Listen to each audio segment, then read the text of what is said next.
So dear, तो चलिए अब हम जो हमारी पहली टाइप थी पोजीशन बेस्ड रैंकिंग, जो हमने डिस्कस किए थे स्टार्टिंग में कंसेप्ट लेक्चर 1 के अंदर रूल्स, उससे रिलेटेड कुछ क्वेश्चंस का आइडिया भी ले लिया। अभी हम उन क्वेश्चंस की प्रैक्टिस और भी करेंगे, बट पहले मैं आपको पोजीशन बेस्ड रैंकिंग की एक जो हमारी टाइप पेंडिंग थी, एक कह सकते हैं रूल पेंडिंग था, अब एक बार उसको हम डिस्कस कर लेंगे। ओके, तो जो नेक्स्ट केस रहता है वो हमारा रहता है पोजीशन बेस्ड रैंकिंग के अंदर केस ऑफ ओवरलैपिंग। ये केस ऑफ ओवरलैपिंग होता क्या है, तो पहले हम इसके बारे में डिस्कशन करते हैं। बेसिकली इसमें क्या होता है कि आपने अभी तक जितने भी क्वेश्चन देखे, मैं उन्हीं का रेफरेंस लेके आपके सामने एक क्वेश्चन रखता हूं। देखिए ध्यान से कि सपोज एक पर्सन है ए, उसकी पोजीशन लेफ्ट से काउंट करने पे है 10। उसी रो में एक और पर्सन बैठा हुआ है बी, उस पर्सन की पोजीशन है 17th फ्रॉम द राइट, दाईं ओर से 17, और उन दोनों के इन बिटवीन टोटल 6 कैंडिडेट्स और बैठे हैं। ए और बी के बीच में क्या है, टोटल 6 कैंडिडेट्स और बैठे हैं। तो हमें बताना है टोटल नंबर ऑफ पर्संस कितने होंगे इस रो में, टोटल कितने पर्सन, कुल कितने व्यक्ति बैठे हैं। तो टोटल फाइंड आउट करने के लिए हम क्या करते हैं, जितने पर्सन लेफ्ट तक अवेलेबल हैं प्लस जितने पर्सन हमारे पास राइट तक अवेलेबल हैं प्लस जितने बिटवीन के पर्सन हैं। रूल नंबर 4 अगर आपको ध्यान हो तो लेफ्ट तक कितने आ रहे हैं 10, राइट तक कितने अवेलेबल हैं 17, और बीच में कितने आ रहे हैं 6। तो 17 और 10 कितने हो गए 27, और 6 कितने हो गए 33। तो रो में टोटल कितने पर्सन हैं 33 पर्सन। यही बेसिक हम डिस्कस करते आ रहे हैं अभी तक। अब तक जितने भी आपको क्वेश्चंस गिवन थे जिसमें कि हमें टोटल अवेलेबल था या हमें टोटल फाइंड आउट करना था, हम बाय डिफॉल्ट ही उसमें मेंशन करके चलते हैं कि रो में total maximum number of persons कितने गिवन होते हैं।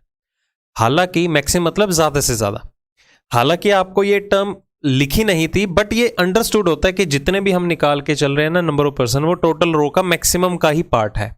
ये आपको कभी भी मेंशन नहीं किया जाएगा कि टोटल आपको मैक्सिमम गिवन है या टोटल आपको मैक्सिमम निकालने हैं, ऐसा कभी गिवन नहीं होगा। स्पेसिफिकली कहां गिवन होगा कि बताइए total minimum number of person कितने हैं, total minimum number of persons कितने हैं। कि सपोज आपको इसी तरह से कोई क्वेश्चन दे दिया जाएगा, उसमें किसी एक सिंगल पर्सन की पोजीशन बाएं से होगी, दूसरे की दाएं से, इन बिटवीन पर्सन का भी आइडिया होगा, और बताया जाएगा कि टोटल मिनिमम पर्सन बताइए रो में कितने बिठा सकते हो। ठीक है, न्यूनतम संख्या पर्संस की संख्या कितनी हो सकती है। ओके, तो सबसे पहले समझते हैं हम मिनिमम को। ओके, जिससे आपको ओवरलैपिंग का केस का भी आइडिया हो जाए कि ये मिनिमम होता क्या है, कम से कम पर्सन कितने, न्यूनतम हम पर्सन बिठाएंगे, इसकी सेंस क्या है। सुनिए ध्यान से, मैं सपोज कहता हूं, आपके सामने एक कंडीशन रखता हूं कि हमने जो है ऑफलाइन का एक बैच स्टार्ट किया, ठीक है, या ऑनलाइन का ही बैच स्टार्ट किया E1 कोचिंग सेंटर पे। तो कंडीशन क्या रखी मैंने यहां पर कि जो मैंने वो बैच स्टार्ट किया है उसमें अगर 40 स्टूडेंट्स की इनरोलमेंट नहीं होगी, मैं तब तक बैच नहीं स्टार्ट करूंगा। ऑफलाइन मोड पे ही बात करते हैं, देखो उससे ज़्यादा क्लियर होगा। तो मैंने क्या कहा कि 40 स्टूडेंट की जब तक एडमिशन या इनरोलमेंट नहीं होगी तब तक मैं बैच नहीं स्टार्ट करूंगा। ओके, बट मैं क्लासरूम के अंदर 5 चेयर्स एक्स्ट्रा रखता हूँ। किसके लिए, फॉर द रिपीटर्स। कोई कहता है कि मुझे ये वाला टॉपिक नहीं किया था मैंने अपने टाइम पे, मैं वो करना चाहता हूँ, मैंने ये टॉपिक नहीं किया था, फलाना फलाना, कोई भी हो गया, मैंने 5 चेयर्स जो हैं वो एक्स स्टूडेंट्स के लिए रख दी या रिपीटर्स के लिए रख दी। ठीक है, जो आ जाते हैं कि हाँ कि हमारा ये टॉपिक नहीं हो रखा, चलो बैठ जाओ कोई बात नहीं, जहाँ 40 को पढ़ाना है 2-4 और बैठ जाएंगे तो क्या दिक्कत वाली बात है। ओके, तो अब देखिए हुआ क्या, इस सेंस में मैं क्या समझाने जा रहा हूं कि सपोज जो मैंने वो 5 चेयर्स एक्स्ट्रा रखी थी, वो किसके लिए रखी थी, एक्स्ट्रा स्टूडेंट्स के लिए। बट मैंने कंडीशन क्या दी कि क्लास में जब तक 40 स्टूडेंट्स की एडमिशन या एनरोलमेंट नहीं होगी बैच स्टार्ट नहीं होगा। तो मेरे पास 40 बच्चों की एडमिशन होगी, मैंने बैच स्टार्ट कर दिया। ओके, अब हुआ क्या, एक दिन मैं ऐसा इतना इंपॉर्टेंट टॉपिक करवा रहा था, सपोज ऑर्डर एंड रैंकिंग करवा रहा था। अब जो वो 40 बच्चे एडमिशन ले चुके थे वो तो क्लास में आएंगे ही आएंगे, साथ में क्या हुआ, वो 5 स्टूडेंट भी आ गए रिपीटर्स, जिनके लिए 5 चेयर्स एक्स्ट्रा रखी थी। 45 की कैपेसिटी थी, 45 ही स्टूडेंट आ गए। तो यहां पर क्या होगा कि जिस कैंडिडेट को जो भी सीट अलॉट हो रखी होगी उस क्लास के अंदर, हर कैंडिडेट अपनी कंसर्न्ड रिस्पेक्टिव सीट पे ही जाके बैठेगा। एक पर्सन को एक ही सीट अलॉट हो रखी है, 45 सीट्स हैं तो एक सीट पे एक ही कैंडिडेट बैठेगा, है ना, क्योंकि एक्स्ट्रा स्टूडेंट्स जो हैं वो 5 भी इनरोल्ड थे उस क्लास के अंदर, आ चुके थे कोई टॉपिक पढ़ने के लिए, ठीक है। दूसरी सिचुएशन ऐसी हुई कि एक ऐसा टॉपिक आया जिसमें वो 5 रिपीटर्स नहीं आए, एब्सेंट, मतलब उनको जरूरत नहीं थी टॉपिक करने की, वो 5 रिपीटर्स आए नहीं, एक्स स्टूडेंट्स आए ही नहीं।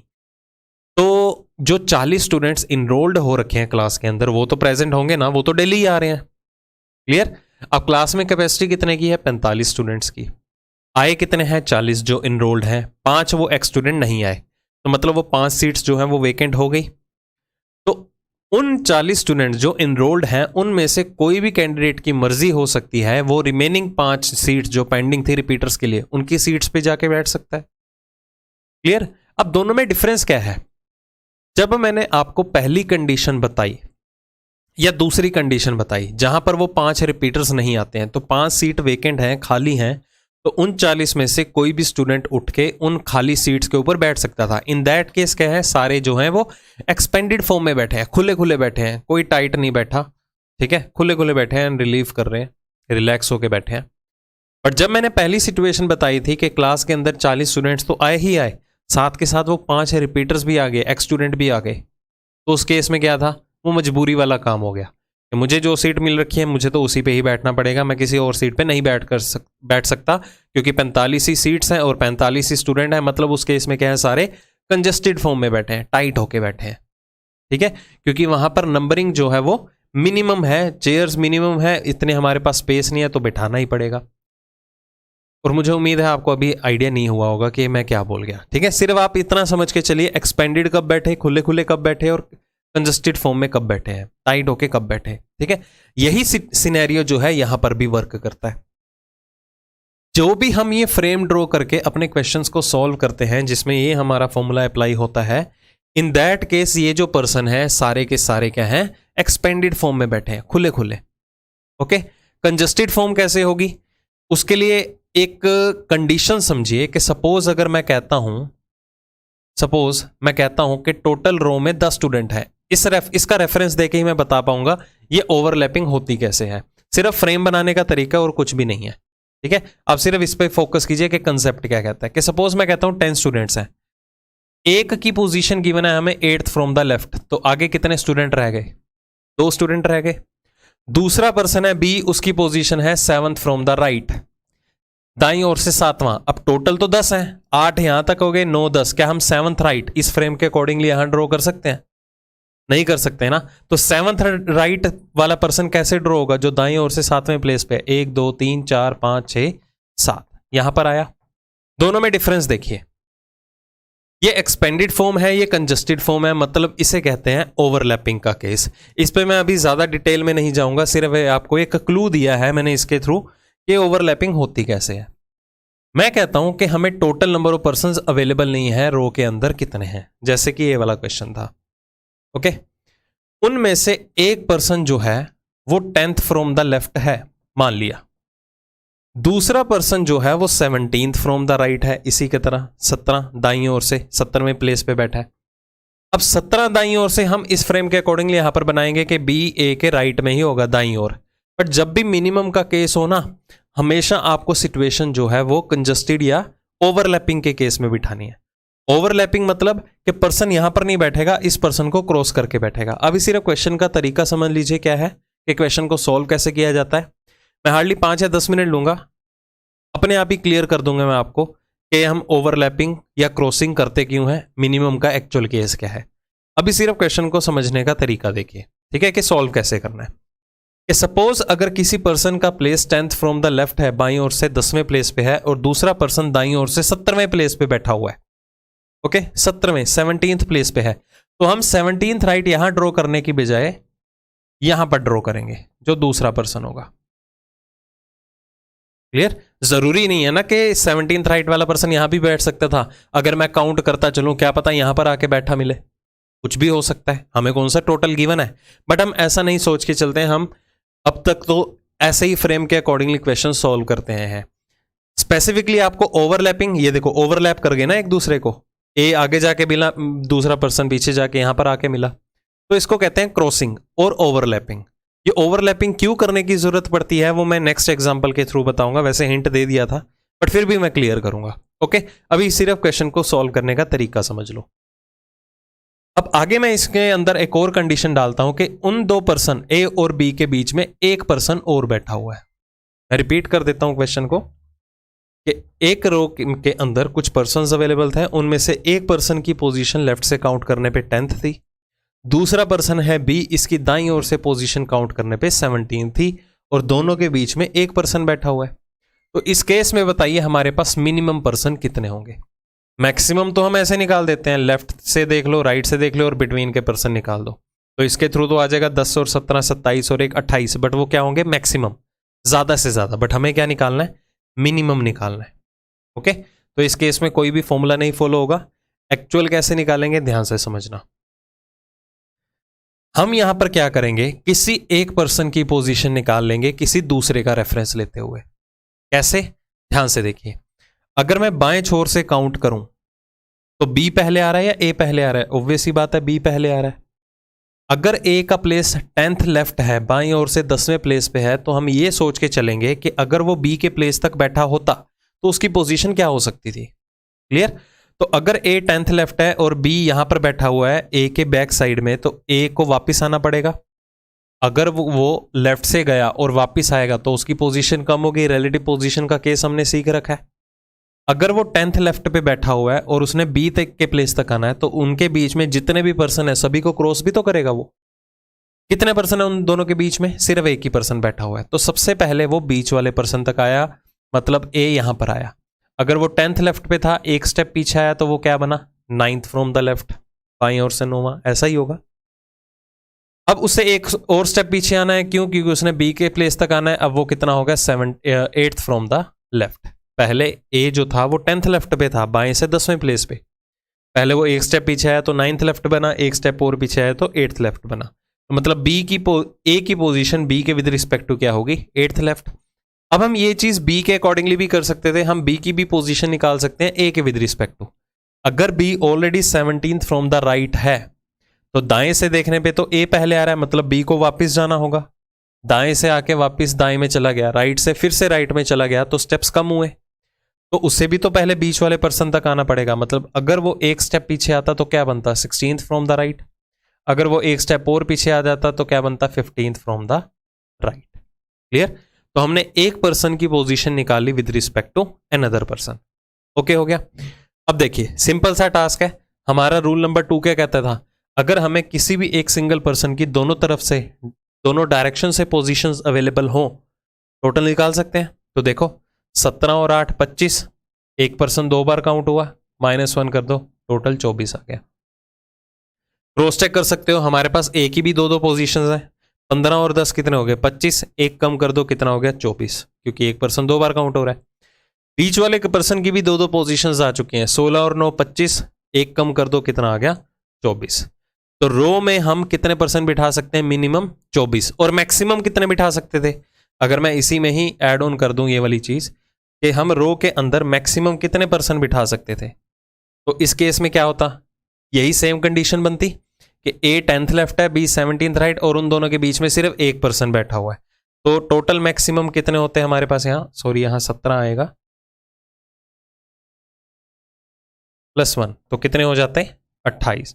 तो मतलब कि इन्हीं पर्सन्स की पोजीशन को लेते हुए या इतनी ही इंफॉर्मेशन को लेते हुए कि एक पर्सन बाएं से 10वें प्लेस पे है, दूसरा पर्सन दाएं से 17वें प्लेस में है, और उनके बीच में अगर सिर्फ एक ही पर्सन बैठा मिले, तो मैं उस रो में ज्यादा से ज्यादा 28 पर्सन बिठा सकता हूं और कम से कम 24 बिठा सकता हूं, ताकि उस कंडीशन को मैं जस्टिफाई कर पाऊं।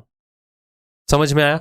अभी सिर्फ आप इतना माइंड में रख के चलिए कि जब भी मिनिमम का केस आएगा तो हमें ये क्रॉसिंग करते हुए या ओवरलैप करते हुए पर्सन बिठाने ही पड़ेंगे। अभी सिर्फ इतना रट लो। अब मैं आपको क्लियर करूंगा कि मुझे ओवरलैपिंग की जरूरत क्यों पड़ती है। ठीक है, ध्यान से देखिए। मैं आपके सामने एक क्वेश्चन रखता हूं, ओवरलैपिंग बता रहा हूं कि ये क्रॉसिंग में क्यों बिठाया, क्या जरूरत आन पड़ी थी मुझे। ठीक है, कोई फिक्स्ड कंडीशन है, रटने वाली बात है, कोई रटने वाली बात नहीं है, बस क्वेश्चन को थोड़ा घुमा के दिया है मैंने, और कुछ भी नहीं। कि सपोज एक रो में टोटल 30 स्टूडेंट्स बैठे हैं, उनमें से एक की पोजीशन हमें गिवन है 18th फ्रॉम द लेफ्ट, बाईं ओर से 18वें प्लेस पे। दूसरा पर्सन है बी, इसकी पोजीशन गिवन है 16th फ्रॉम द राइट। तो बताओ इन दोनों के बीच में टोटल कैंडिडेट कितने हैं। ये देखिए, ये वाला हो गया ना क्वेश्चन। इसमें क्या था, बीच के पर्सन गिवन थे, टोटल निकालना था। अब इसमें मैंने क्या किया, टोटल गिवन कर दिया, बीच के पर्सन निकालने हैं। रूल नंबर 3 और 4 वाला फॉर्मूला। तो फॉर्मूला हमारे पास क्या होता है, टोटल इज इक्वल टू जितने लेफ्ट तक हैं प्लस जितने राइट तक हैं प्लस जितने बिटवीन में पर्सन बैठे हैं। यही करते हैं ना हम अभी तक। तो लेफ्ट तक देखो कितने हैं 18, राइट तक कितने हैं हमारे पास 16, बिटवीन में पर्सन हमें कितने हैं निकालने हैं। ये सारे किसके बराबर होंगे, 30 के बराबर। तो 30 is equal to 34 plus between, तो बिटवीन के पर्सन कितने यहाँ पर आ जाएंगे, बीच में कितने पर्सन बैठे हैं 4। यही करोगे, ये गलत है। 30 में से 34 कम करेंगे तो -4 होगा या 4 होगा। अब आप ये एग्जाम में माइनस देखेंगे ही नहीं, आपका आंसर क्या रहेगा 4, टिक कर दोगे, जो कि गलत होगा। और ऑप्शन में गिवन भी होगा ये, ठीक है, समझ रहे हो बात को। क्योंकि ये जो कंडीशन या इंफॉर्मेशंस आपको गिवन थी, ये फॉर्मूले के बिहाफ पे नहीं अवेलेबल थी। क्योंकि जो ये मैंने आपको टोटल गिवन किए हैं वो क्या थे, minimum number of persons available थे। हालांकि मैंने आपको पहले भी क्लियर किया है, कभी भी क्वेश्चन के अंदर लिखा नहीं होगा कि जो आपको टोटल दिए गए हैं वो मिनिमम है या मैक्सिमम। वो आपको खुद से आइडेंटिफाई करना पड़ेगा। कैसे आइडेंटिफाई करना पड़ेगा, ध्यान से समझना। ओके, अब सुनिए, अगर मैं कहता हूं एक रो में टोटल 30 कैंडिडेट हैं, यही वाला क्वेश्चन उठाने लगा हूं, और अगर एक person 18th from the left है, तो टोटल अगर अवेलेबल है तो इसकी पोजीशन में राइट से देख सकता हूं कितनी होगी, 13th फ्रॉम द राइट होगी। ठीक है, चलो मैं मान लेता हूं ये वाली चीज मैं यहां कंसीडर नहीं भी करता हूं, मैं इसकी पोजीशन दाएं से निकालता भी नहीं हूं। तो देखिए, अगर 30 स्टूडेंट की एक रो है, अगर एक पर्सन का प्लेस यहां से 18th लेफ्ट है, तो बाकी कितने बचे पर्सन, 12, वो उसके राइट में होंगे क्योंकि 18 तो यहां तक आ रहे हैं, बाकी 12 उधर बैठे होंगे, हो गए 30। अब दूसरा पर्सन है 16th फ्रॉम द राइट। क्या मैं 16th फ्रॉम द राइट यहां ड्रॉ कर सकता हूं? बिल्कुल भी नहीं। क्यों? क्योंकि दाईं ओर से 16वां पर्सन कंसीडर करने के लिए वहां पर 16 या 16 से ज्यादा पर्सन का बैठा होना जरूरी था। अब यहां तो 12 पर्सन बैठे हैं, तो 16th फ्रॉम द राइट कैसे काउंट करेंगे, पहले तो 12 ये काउंट कर लेंगे यहां तक, ठीक है, फिर 13वें पे आ जाएगा ए, 14, 15, 16वें प्लेस पे जब आएगा वो कौन आएगा, यहां पर बी अवेलेबल होगा। बाय द रूल हम अपना फ्रेम जो है ऐसे ड्रॉ करके चलते हैं, बट ये ऐसे ड्रॉ हो ही नहीं सकता। क्यों? क्योंकि आपको जो भी एक total number of persons available थे वो minimum number of persons available थे। कि हमारे पास कंडीशन ही ऐसी थी, हम चाह के भी यहां पर वो दूसरा पर्सन नहीं बिठा सकते थे, क्योंकि पर्संस ही कम अवेलेबल हैं और कंडीशन को भी जस्टिफाई करवाना है। इसलिए हम जो है ये ओवरलैपिंग की कंडीशन लेके आते हैं। क्वेश्चन में सिर्फ एक ही चीज लिखी होगी मिनिमम के बारे में, जब आपको टोटल मिनिमम निकालने होंगे। मिनिमम के केस में कम से कम कितने हैं, टोटल जब गिवन होगा वो पता नहीं चलेगा वो मिनिमम है या मैक्सिमम है, और टोटल जब निकालना होगा वो भी नहीं गिवन होगा कि वो मिनिमम है निकालना है या मैक्सिमम। अगर टोटल मिनिमम निकालना होगा तो ये मेंशन स्पेसिफिकली किया जाएगा कि what are the total number of person, minimum number of person in that row. तो उस केस में आपको ओवरलैप या क्रॉस करते हुए फ्रेम ड्रॉ करना है और अकॉर्डिंगली क्वेश्चन सॉल्व करना है। ठीक है जी, समझ में आ गई बात। तो इस वजह से मुझे क्रॉसिंग करने की जरूरत पड़ती है। एग्जाम में कैसे ध्यान देंगे, पहले इस पे बाद में आते हैं, पहले इसका शॉर्टकट समझ लीजिए। अब देखिए, इसमें ना 2 केसेस जनरेट होते हैं, ये मैं आपको सिर्फ पहला केस बता रहा हूं। यह भी सिर्फ पहला केस है। पहला केस क्या है वो डिफरेंशिएट कैसे करेंगे वो अगला जब क्वेश्चन आएगा ना तब क्लियर करूंगा। ठीक है, पहले सुन लीजिए। अब इस सीन में देखिए क्या होगा, अगर आपको गिवन है एक का पर्सन लेफ्ट से गिवन है 10th, ठीक है, और दूसरे की पोजीशन गिवन है आपको, अगर मैं ये वाले फ्रेम के अकॉर्डिंगली भी देखो क्या है, ए का गिवन है प्लेस लेफ्ट से 10th, दूसरे का प्लेस गिवन है दाएं से 17, और उन दोनों के बीच में सिर्फ एक ही पर्सन बैठा हुआ है, सिर्फ एक ही पर्सन बैठा हुआ है। इनके बीच में 3, 4 कितने भी हो सकते थे, बट इंफॉर्मेशन मैंने ऐसे दी है कोरिलेट करवा पाऊं। देखो, मिनिमम निकालने मैक्सिमम निकालने के लिए आप तीनों वैल्यूज को ऐड ऑन कर दोगे। कंसेप्ट फॉलो अप करना है तो ये चीज भी चल जाएगी, बट अगर आप शॉर्टकट लगाना चाहते हैं तो देखो मिनिमम के लिए शॉर्टकट क्या फॉलो होगा जब इस तरह का केस आ जाए। सबसे पहले जितने लेफ्ट तक अवेलेबल हैं और जितने राइट तक आ रहे हैं जितने बाएं तक हैं, जितने दाएं तक हैं, सभी को कंसीडर कर लो। यहां तक कितने आ रहे हैं 10 और यहां तक कितने आ रहे हैं 17, दोनों को ऐड कर दिया। अब ध्यान से सुनिए, माइनस क्या करेंगे, जितने नंबर ऑफ कैंडिडेट्स की यहां बात हुई है। कितनों की बात हो रही है, एक ए हुआ पहला, दूसरा कौन हुआ बी, तीसरा कौन है जो बीच में बैठा है। 27 में से 3 कम कर दो, कितना हो गया 24। मैं रिपीट कर देता हूं कि आपको सबसे पहले क्या करना है, मिनिमम निकालने के लिए कि जितने लेफ्ट तक अवेलेबल हैं और जितने राइट तक अवेलेबल हैं, सबसे पहले उनको कंसीडर कर लिया। 10 और 17 कितने हो गए 27। माइनस क्या करना है, जितने नंबर ऑफ पर्सन की यहां बात हुई है। कितनों की बात हुई है, पहला हो गया ए, दूसरा हो गया बी, तीसरा कौन है जो बीच में बैठा है। कि सपोज अगर मैं कहता हूं कि एक पर्सन का प्लेस है 8th लेफ्ट, दूसरे का प्लेस है 9th राइट, ठीक है, या 19th राइट कर देते हैं, और उन दोनों के बीच में 4 कैंडिडेट और हैं, तो बताइए मैक्सिमम कितने निकलेंगे। मैक्सिमम के केस में हम सभी को ऐड कर देते हैं, 8 और 4 12, 12 और 19 कितने हो गए 31। मिनिमम निकालने के लिए क्या करना है कि कम से कम स्टूडेंट कितने हैं, सबसे पहले जितने लेफ्ट तक हैं और जितने राइट तक हैं उनको ले लो। 8 और 19 कितने हो गए 27, ठीक है 27 हो गए। माइनस क्या करना है, जितने नंबर ऑफ पर्संस की बात हुई है। कितनों की बात हो रही है, पहला हो गया ए, दूसरा हो गया बी, 2 ये हो गए, 4 बीच में भी तो बैठे हैं। 27 में 6 कम कर दो, कितना हो गया 21, ठीक है। तो यहां 6 पर्संस की बात हुई थी और उन्हीं को बाहर निकाल दो। क्लियर, 1 2 2 4 कितने हो गए 6। तो ये तो था कंसेप्ट और ये रहा शॉर्टकट। अब इस केस में हमने क्या निकाला कि टोटल मिनिमम, ठीक है, मिनिमम नंबर ऑफ पर्सन कितने होंगे वो फाइंड आउट करना है। ओके, अब ये जो शॉर्टकट है सिर्फ इन्हीं सिचुएशंस के लिए ही एप्लीकेबल है जहां पर एक का प्लेस लेफ्ट से गिवन है, दूसरे का राइट से, और उन दोनों के बीच में नंबर ऑफ पर्सन कितने हैं वो भी बता दिए। अगर इसी में ही मैं तीसरा पर्सन ले लूं कि सी भी बैठा हुआ है, सपोज इस रो के अंदर कि सी यहां कहीं बैठा हुआ है, ए और बी तो गिवन ही गिवन है, मैंने एक और पर्सन दे दिया यहां पर सी, उसके बारे में भी कोई इंफॉर्मेशन दे देता हूं, तो उस केस में ये शॉर्टकट नहीं लगेगा, फिर आपका ये कंसेप्ट ही फॉलो होगा। आपको पर्सन्स को ओवरलैप करवाना ही पड़ेगा किसी भी हालत में, ठीक है जी। तो चलिए, ये आपको क्लियर हो चुका होगा, अगर डाउट आए तो रिवाइंड करके जरूर देखना। अब एग्जाम में हमें कैसे ध्यान में रहेगा कि जो हमने ये टोटल निकाला है कि मेरे पास मिनिमम नंबर ऑफ पर्सन है या मैक्सिमम नंबर ऑफ पर्सन है, लिखा नहीं होगा ना। अगर मैंने कुछ भी ना देखा, फॉर्मूला लगाता रह गया, फिर तो मेरा आंसर आने के गलत चांसेस आने के गलत आंसर आने के चांसेस हो सकते हैं, जैसे कि यहां पर 4 आया था। तो देखो, आप सिर्फ ये रूल जो है वो माइंड में फिट करके चलो।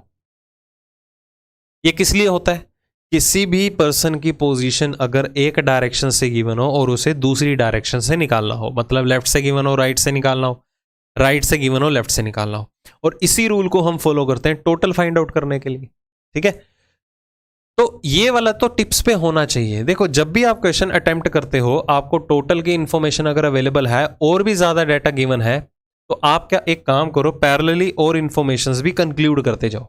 जैसे कि अगर मैं क्वेश्चन को कभी भी सॉल्व करूंगा ना, तो मैं ये देखता हूं कि सपोज आपको गिवन है कि एक रो में टोटल 30 कैंडिडेट हैं और एक पर्सन की पोजीशन गिवन है 18th फ्रॉम द लेफ्ट। मैंने क्या बोला, 18th from the left, but parallelly मैं इसे राइट से भी लेके चलूंगा।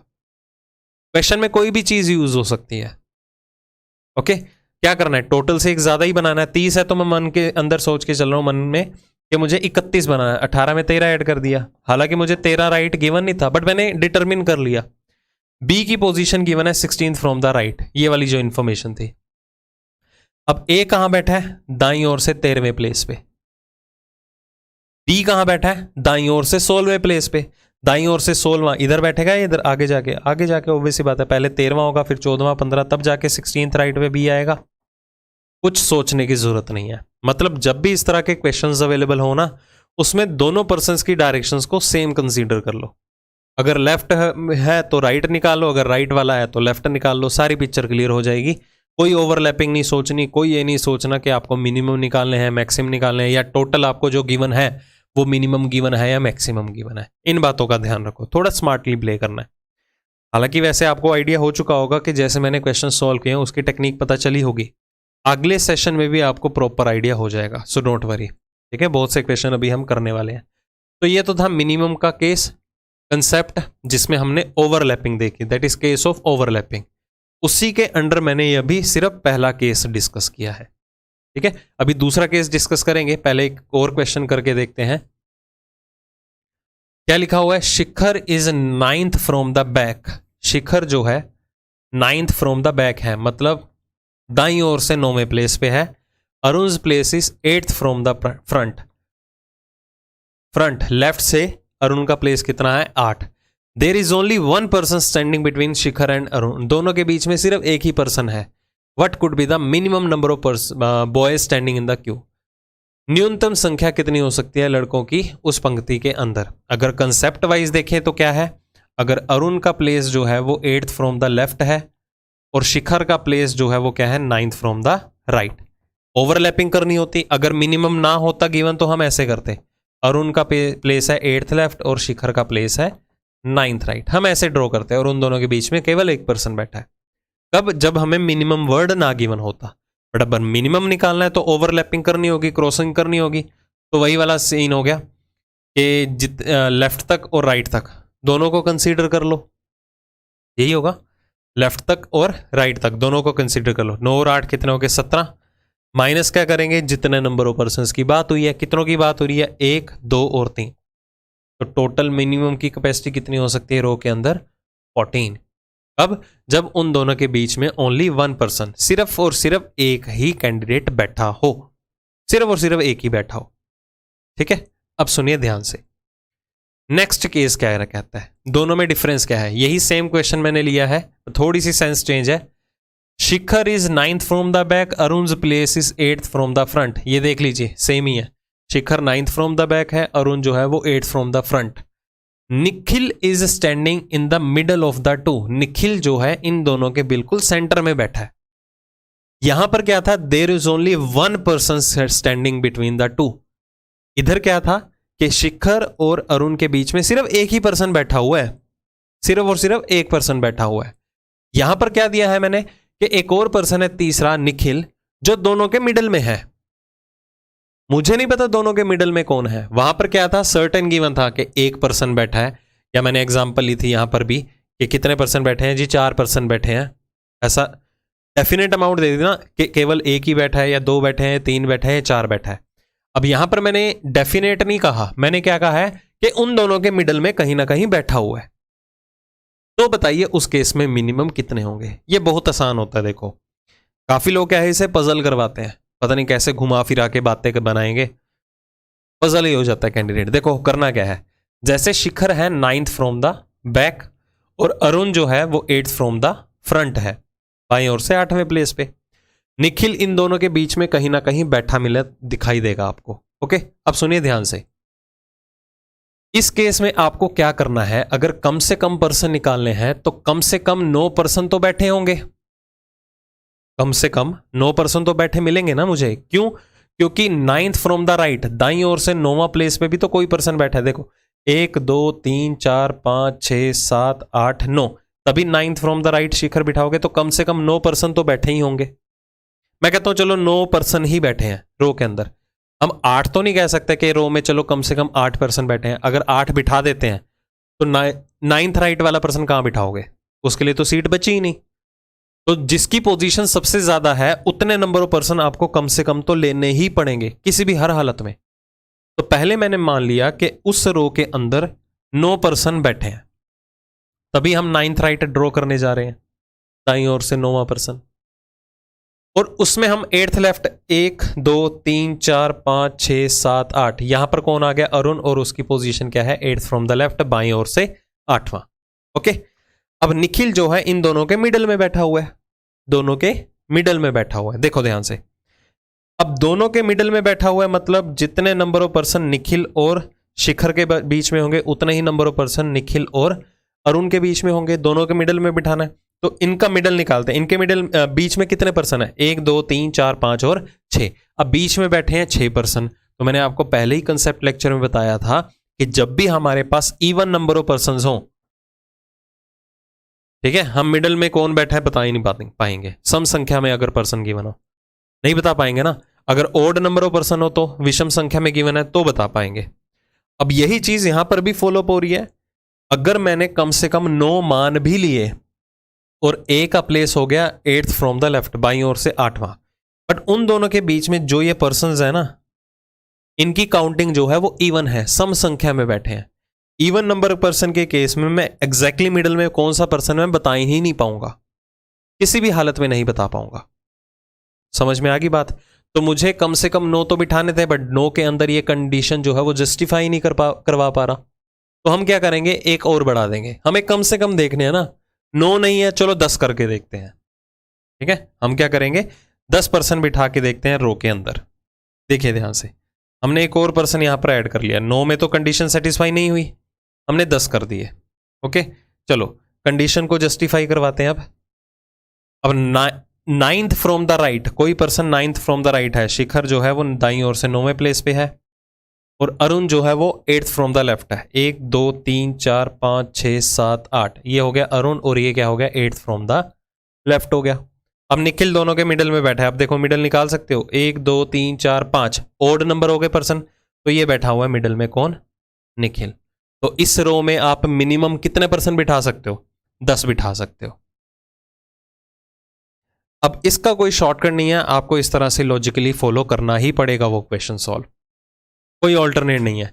जैसे कि अगर मैं कहता हूं एक पर्सन का प्लेस जो है वो लेफ्ट से काउंट करने पे है आपको 15th गिवन, ठीक है, लेफ्ट से काउंट करने पे। दूसरा पर्सन है बी, इसका प्लेस आपको गिवन है 12th from the right given, और सी जो है इन दोनों के एग्जैक्टली मिडल में है, बिल्कुल सेंटर में बैठा हुआ है, मिडल में। मुझे नहीं पता इन दोनों के बीच में कितने पर्सन है, बट जितने भी होंगे उनके एग्जैक्टली मिडल में कौन बैठा होगा, सी। तो बताइए मिनिमम आप कितने पर्सन बिठा सकते हो, न्यूनतम संख्या पर्सन्स की कितनी हो सकती है। तो वही बात है, मिनिमम पर्सन निकालने तो मिनिमम 15 तो होंगे ही होंगे, क्योंकि किसी पर्सन का अगर प्लेस 15 है तो 15 पर्सन का बैठा होना जरूरी है। तो चलो मैं यहां पर 15 पर्सन बिठा देता हूं। 1 2 3 4 5 6 7 8 9 10, कितने हो गए, 1 2 3 4 5 6 7 8 9 10 11 12 13 14 15, चलो 15 पर्सन बिठा दिए, जिसमें ए का प्लेस कितना हो गया, 15th फ्रॉम द लेफ्ट। दूसरा पर्सन है बी, इसकी पोजीशन है 12th फ्रॉम द राइट, दाईं ओर से 12, 1 2 3 4 5 6 7 8 9 10 11 12, ये हो गया बी का प्लेस। हमें एग्जैक्टली मिडल में कौन चाहिए, सी चाहिए। चलो काउंट करो, ए और बी का मिडल क्या बनेगा, 1 2 3 4 5 6 7 8 9 10, ये तो 10 पर्सन बैठे हैं, इवन नंबर पर्सन है।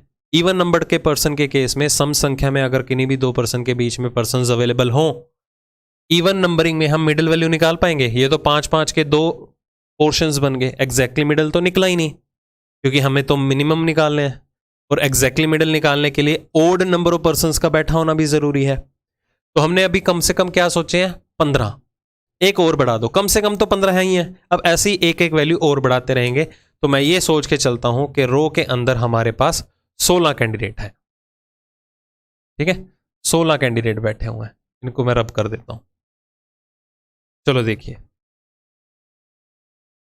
ये 16 कैंडिडेट मैंने एज्यूम कर लिए, ओके। अब यहां पर देखिए क्या होगा, ए का प्लेस क्या था, 15th फ्रॉम द लेफ्ट, ये बैठा हुआ है ए। बी का प्लेस क्या था, 12th फ्रॉम द राइट, 1 2 3 4 5 6 7 8 9 10 11 12, ये हो गया बी। इसका प्लेस कितना हो गया, 12th फ्रॉम द राइट। इन दोनों के एग्जैक्टली मिडल में किसको बिठाना है, सी को। काउंट करो, 1 2 3 4 5 6 7 8 9, 9 पर्सन हैं ये देखो, सारे के सारे ओड नंबर ऑफ पर्सन हैं, विषम संख्या में गिवन है। मिडल निकाल सकते हो कैसे, 4 यहां से छोड़ दो, 4 यहां से छोड़ दो, ठीक है। तो एग्जैक्टली मिडल में कौन बैठा मिलेगा, सी। तो मतलब कि हम रो में न्यूनतम कितने पर्सन डाल सकते हैं, कंसीडर कर सकते हैं, 16 पर्सन कंसीडर कर सकते हैं, ताकि हमें इस कंडीशन को सेटिस्फाई करवाना पड़े। तो इसका कोई शॉर्टकट नहीं है, क्योंकि यहां पर इन बिटवीन कहीं ना कहीं जो बैठा हुआ है वो तीसरा पर्सन होगा वो एग्जैक्टली मिडल में ही। उस केस में हमें मिनिमम निकालने होंगे, ठीक है। ये जो है अनसर्टेन वैल्यू होगी। सर्टेन वैल्यू के केस में आपके पास फ्रेम भी है, आपके पास शॉर्टकट भी है, कि किन्हीं भी दो पर्सन के बीच में 2 पर्सन बैठे हैं, सिर्फ एक ही पर्सन बैठा है, 10 पर्सन बैठे हैं, कुछ भी निकालिए। अगर कहीं ना कहीं मिडल में बैठा हुआ है, इस तरह की कोई कंडीशन आ जाती है, फिर आपको इस तरह से सॉल्व करना ही पड़ेगा, मतलब उन दोनों के बीच में ऑड नंबर ऑफ पर्सन्स तो लेके आने ही पड़ेंगे। बाकी इससे रिलेटेड हम और भी क्वेश्चंस देखेंगे, वो देखेंगे हम इस एक्सरसाइज के अंदर। अब हम स्टार्ट करेंगे एक्सरसाइज। इसमें ये लेवल के क्वेश्चंस भी होंगे, मिनिमम वाले भी होंगे, और तो और हम जो हमने कंसेप्ट लेक्चर 1 में सीखा था उससे रिलेटेड भी क्वेश्चंस होंगे, और उसमें आपको मैं लेवल थोड़ा बढ़ा के दूंगा। ओके, तो कोशिश कीजिएगा जो आप ये अगली एक्सरसाइज देखने वाले हैं उससे पहले उन क्वेश्चंस को सॉल्व कर लो। क्वेश्चन अपने एंड से सॉल्व कीजिए, उसके बाद ही सॉल्यूशंस पे आइए। अगर आप फास्ट वे में अप्रोच देखना चाहते हैं कि क्वेश्चन को जल्दी से जल्दी कम से कम टाइम लेते हुए कैसे सॉल्व करना है, ठीक है। मिलते हैं जल्दी ही अगले सेशन के अंदर।